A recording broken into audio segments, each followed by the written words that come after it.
তরল পদার্থের প্রসারণ। তো এর আগের আলোচনা আমরা করেছিলাম তরল পদার্থ সম্পর্কে। তরল পদার্থের কী ধরনের প্রসারণ হবে? আয়তন প্রসারণ হয়। তাই লেখা রয়েছে তরল পদার্থের আয়তন প্রসারণ হবে। এখন এই আয়তন প্রসারণটাই আমরা দুভাবে দেখতে পাই। তাই তরল পদার্থের যেটা আয়তন প্রসারণ হবে সেটা দুই রকমের হবে। একটা হচ্ছে আপাত প্রসারণ, যেটা আমাদের মনে হবে। একটা হচ্ছে প্রকৃত প্রসারণ, যেটা অ্যাকচুয়ালি হয়েছে প্রসারণ। টেম্পারেচার যদি বৃদ্ধি করি তরল পদার্থের আয়তন প্রসারিত হয়। কিছু কিছু তরল রয়েছে যাদের বাদ দিয়ে।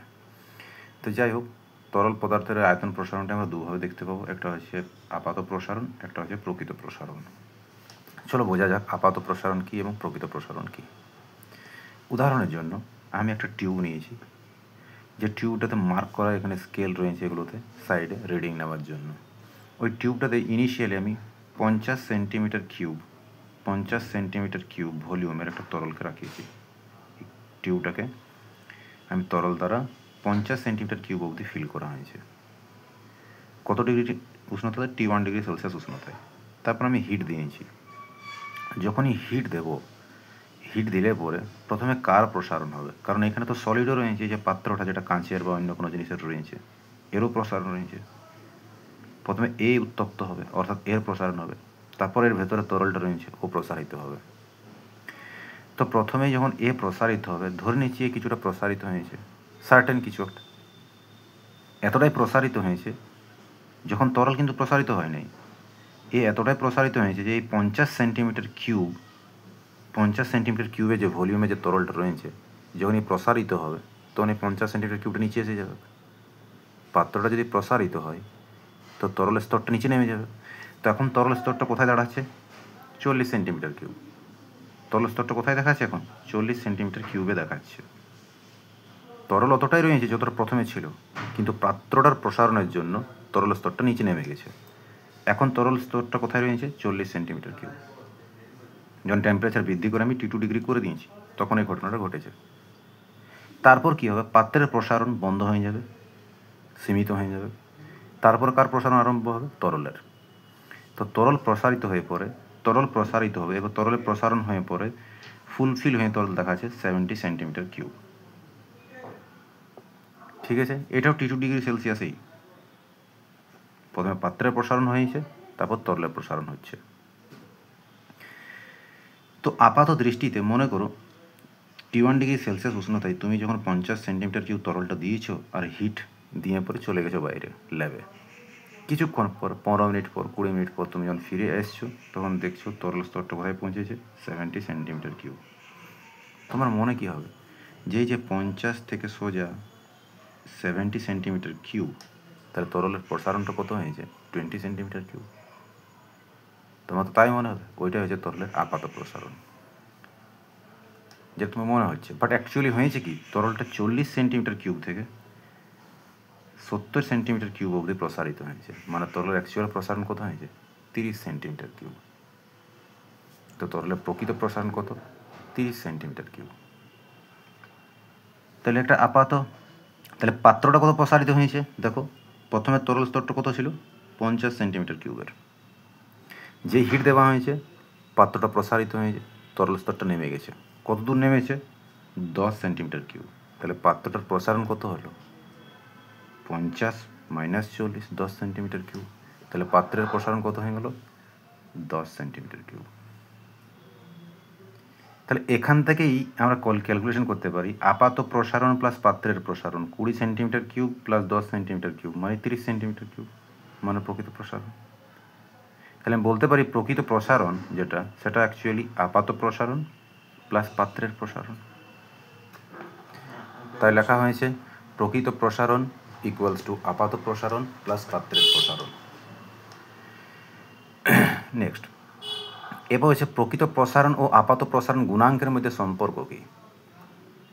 তাই ধরে নিলাম T1 ডিগ্রি সেলসিয়াস উষ্ণতায় কোনো একটা পাত্র নেওয়া হয়েছে, যে পাত্রে আমি V1 তরলের আয়তন ভরে দিয়েছি, ফিল করেছি। একটা পাত্র আছে, এই পাত্রটাতে আমি V1 তরলের আয়তন কত? V1। পাত্রটা তো নিশ্চয়ই বড় বটে, কারণ পাত্রটার এইটুকু জায়গাটা নিয়ে জুড়ে রয়েছে। তরলের আয়তন V1। তাহলে T1 ডিগ্রি সেলসিয়াস উষ্ণতায় তরলের আয়তন V1 বা পাত্রের যে অংশে তরল আছে তার আয়তন। পাত্রের এইটুকু জায়গাটার আয়তন কত, এই প্লেসটার আয়তন কত, যে অংশটুকুতে তরল আছে ওর আয়তন V1 ওটা রাখা আছে। এবার টেম্পারেচার বৃদ্ধি করে তুমি T2 ডিগ্রি সেলসিয়াস অবধি গেছো। এখন তরলের আপাত আয়তন কত হবে?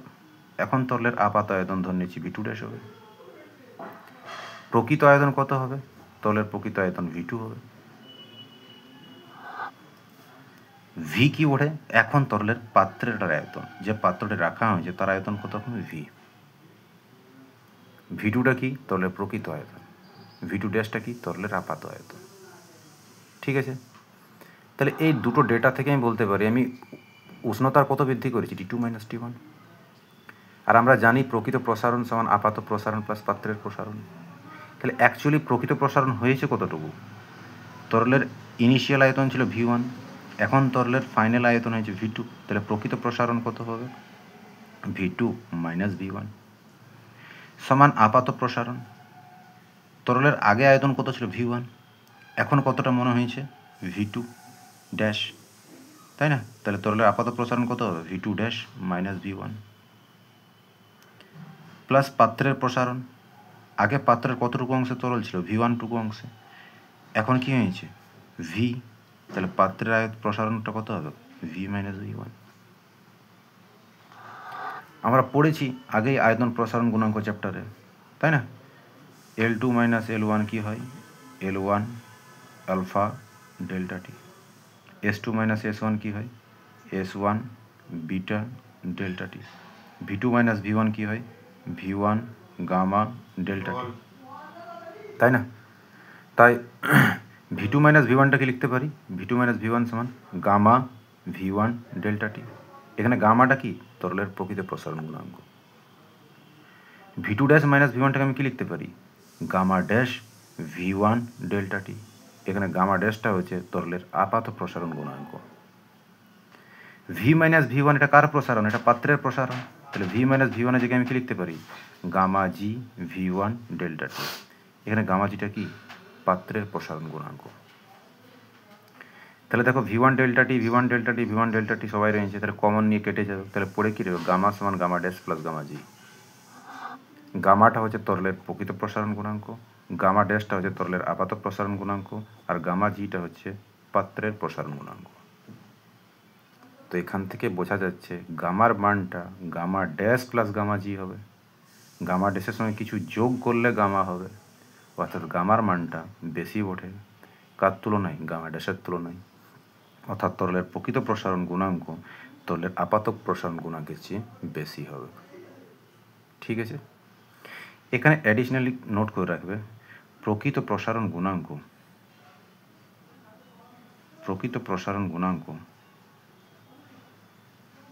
তরলের নিজস্ব ধর্ম, মৌলিক ধর্ম, তরলের নিজস্ব ধর্ম। প্রকৃত প্রসারণ গুণাঙ্ক তরলের নিজস্ব ধর্ম, আপাত প্রসারণ গুণাঙ্ক তরলের নিজস্ব ধর্ম নয়।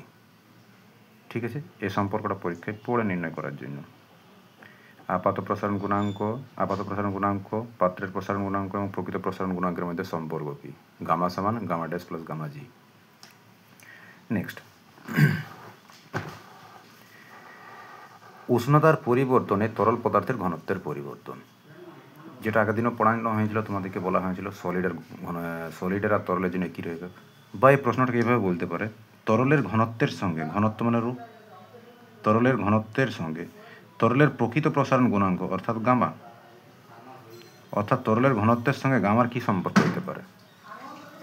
চলো দেখা যাক। মনে করা যাক T1 ডিগ্রি সেলসিয়াস উষ্ণতায় M ভরের তরল নেওয়া হয়েছে যার আয়তন V1।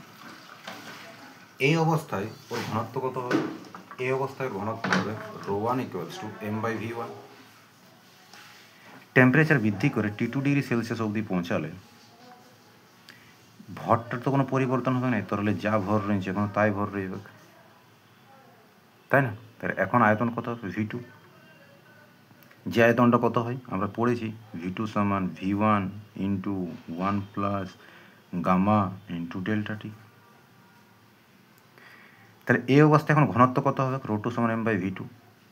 তো এই যে ভিটুর ভ্যালুটা যেটা উপর রয়েছে এই ভ্যালুটা আমি বসিয়েছি।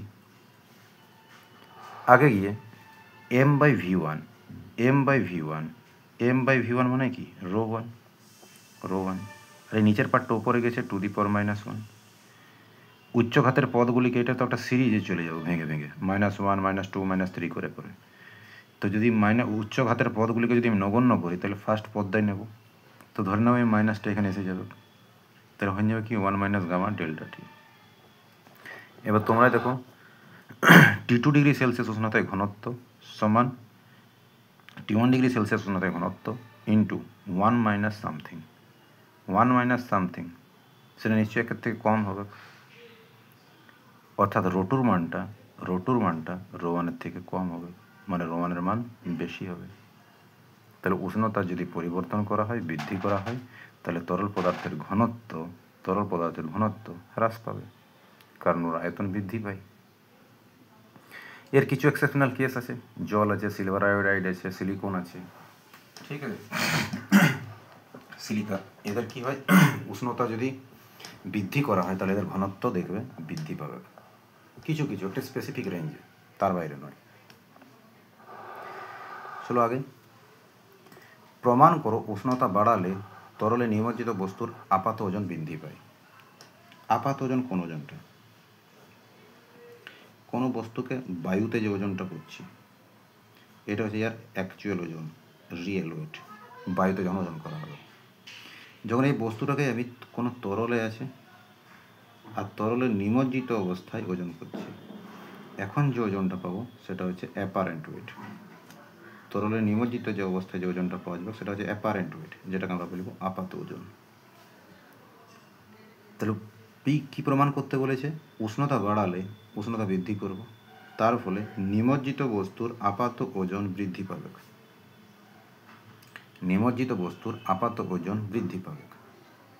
ঠিক আছে, বোঝা গেছে? এটাই আমাকে প্রমাণ করতে হবে। ধরে নেওয়া যখন একটা বস্তু রয়েছে প্রকৃত ওজন ও ডব্লিউ, কোথায় সেটা? বায়ুতে। T1 ডিগ্রি সেলসিয়াস উষ্ণতায় একটা তরল রয়েছে, ওই তরলে নিমজ্জিত অবস্থায় ওজন ধরে নিচ্ছি W1। ওই বস্তুটার প্রকৃত ওজন মানে বায়ুতে ওজন W, T1 ডিগ্রি সেলসিয়াস উষ্ণতায়। আর T1 ডিগ্রি সেলসিয়াস উষ্ণতায় বস্তুটাকে আমি নিমজ্জিত করলাম তরলে, তখন ওর ওজন কত পাওয়া গেল? W1, যেটাকে আপাত ওজন বলব। তাহলে T1 ডিগ্রি সেলসিয়াস উষ্ণতায় আপাত ওজন হ্রাস কত হবে? আমরা জানি কোনো বস্তুকে যদি তরলে নিমজ্জিত করা হয় তোর ওজন হ্রাস হয়। এই ওজন হ্রাসটা কি অ্যাকচুয়ালি? ওজন হ্রাসটা হচ্ছে প্রকৃত ওজন মাইনাস আপাত ওজন, যেটা প্লাবক বলের সঙ্গে সমান হয়। তো কতটা ওজন হ্রাস হচ্ছে? W মাইনাস W1, সেটাকে আমি ধরে নিচ্ছি M1 ইন্টু জি ধরে নিচ্ছি। তাহলে M1 কী হবে? M1 সমান ρ1 ইন্টু V1 ইন্টু জি, T1 ডিগ্রি সেলসিয়াস উষ্ণতায় এতটা পরিমাণ ওজন হ্রাস হয়েছে যখন ওকে আমি ডু আনছি। ঠিক আছে, টেম্পারেচার যদি বৃদ্ধি করা হয়, টেম্পারেচার বৃদ্ধি করে আমি T2 ডিগ্রি পৌঁছাচ্ছি, আর ওই বস্তুটাকে আবার ওই তরলেই নিমজ্জিত করেছি, অন্য কোনো তরল নেই, ওই তরলেই নিমজ্জিত করেছি। T2 ডিগ্রি সেলসিয়াস উষ্ণতায় যখন এই তরলে নিমজ্জিত করবো তখন ওজন যেটা পাওয়া গেলো সেটা হলো W2। সেটা কী ওজন? ওর আপাত ওজন। কত ডিগ্রিতে? T2 ডিগ্রিতে। তাহলে এখন কতটা ওজন হ্রাস হয়েছে? এখনও ওজন হ্রাসটা কত হবে? W minus W2। আর এই W মাইনাস W2টা কী হবে? M2G। এই M2 সমান কী হবে? ρ2 ইন্টু V2 ইন্টু জি। ρ2টা কি? ρ2টা হচ্ছে T2 ডিগ্রি সেলসিয়াস উষ্ণতায় ঘনত্ব। V2টা কি? T2 ডিগ্রি সেলসিয়াস উষ্ণতায় ওর আয়তন। তাহলে W মাইনাস W2টাকে আমি এভাবে এক্সপান্ড করতে পারি। এখনই পড়ালাম ρ2 সমান কী হবে? ρ1 into 1 minus gamma into delta t. আর V2 সমান কী হবে? V1 ইন্টু 1 plus gamma s into delta t. Sir gamma s কেন লিখেছে? গামা এস অর্থাৎ তরলটা নয়, এখানে কঠিন পদার্থটা, এখানে কঠিনটার যেটা ঘনত্বের পরিবর্তন আছে সেটা, কঠিন পদার্থ যেটা প্রকৃত কঠিন পদার্থ যেটা আয়তন প্রসারণ সেটা। তো এখানে এই গামাটা কি? এটা হচ্ছে তরলের গামাটা, যে তরলটা নিমজ্জিত করছি ওর প্রসারণ গুণাঙ্ক। গামা এসটা কি? গামা এসটা হচ্ছে কঠিন বস্তুর আয়তন প্রসারণ গুণাঙ্ক। গামাটা কি? গামাটা হচ্ছে তরল পদার্থের প্রকৃত প্রসারণ গুণাঙ্ক। এটা আর্কিমিডিসের প্রমাণ আছে, প্লাবক বল m2 সমান রো2 v2g, যেখানে রো2টা কি হচ্ছে? যেখানে রো2টা হচ্ছে তরলের ঘনত্ব, যেখানে রো1টা কি হচ্ছে? যেখানে রো1টা হচ্ছে তরলের ঘনত্ব, প্লাবক বল। ঠিক আছে, তাহলে সেক্ষেত্রে রো1 v1 এবং জি নেওয়া হয়েছে। রো1 v1 জি মানে কি? রো1 v1 জি মানে প্রথম কেসের m1 জি, তাই না? তো এই যে m1 জি, এবারে এটাকে গুণ করা হয়েছে এই পার্টটার সঙ্গে এই পার্টটার গুণ, এই রেজাল্ট এসেছে।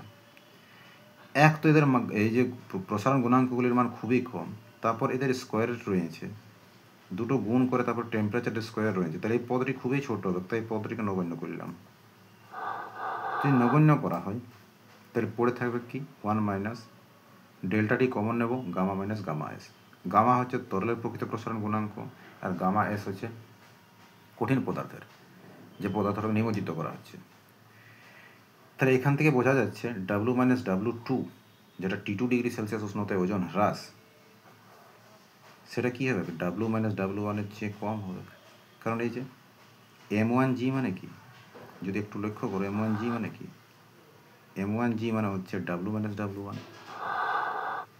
তাহলে ডাব্লু মাইনাস ডাব্লু2 সমান W minus W one into 1 minus something.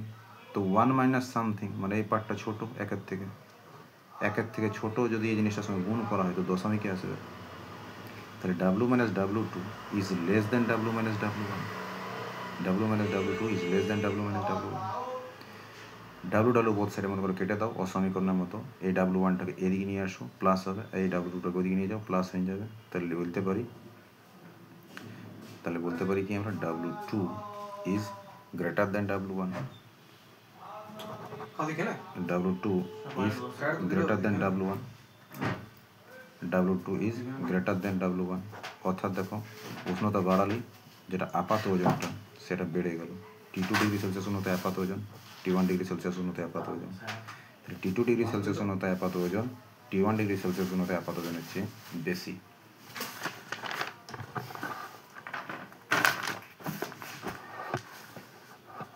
Next, জলের ব্যতিক্রান্ত প্রসারণ।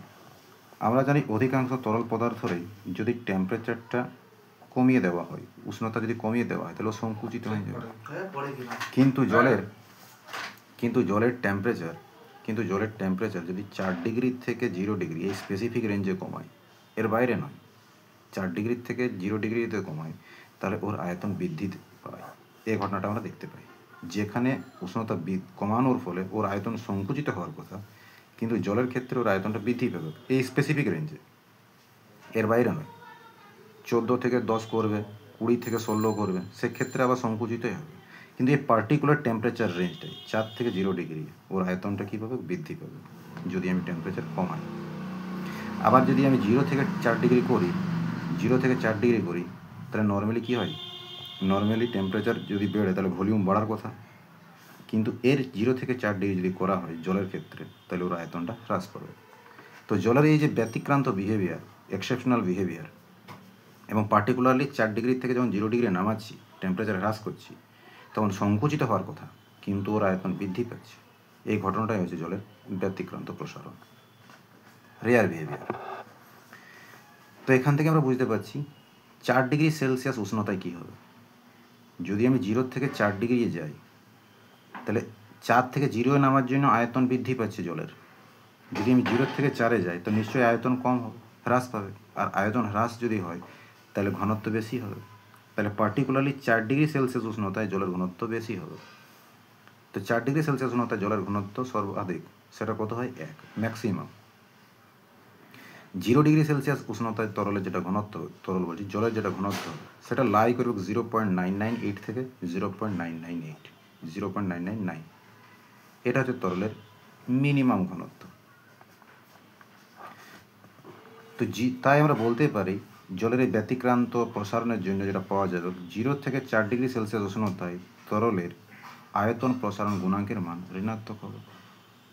আয়তন প্রসারণই তো হচ্ছে না, 0 থেকে যদি 4-এ যাই সংকুচিত হচ্ছে, তাই না? তাহলে তরলের প্রসারণ হচ্ছে না, সংকোচন হচ্ছে, সংকোচনটা নেগেটিভ। তাই 0 থেকে 4 ডিগ্রি সেলসিয়াস উষ্ণতায় তরল পদার্থের, বিশেষ করে জলের, তরলে লেখা উচিত হবে না, জলের 0 থেকে 4 ডিগ্রি সেলসিয়াস উষ্ণতায় জলের প্রকৃত প্রসারণ গুণাঙ্কের মান ঋণাত্মক হবে।